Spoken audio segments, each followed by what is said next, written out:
వివరించుట నా బ్రతుకు చాలదయ్యా.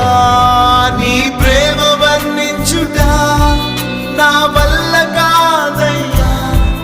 నీ కృపని వివరించుట నా బ్రతుకు చాలదయ్యా. తండ్రి దేవా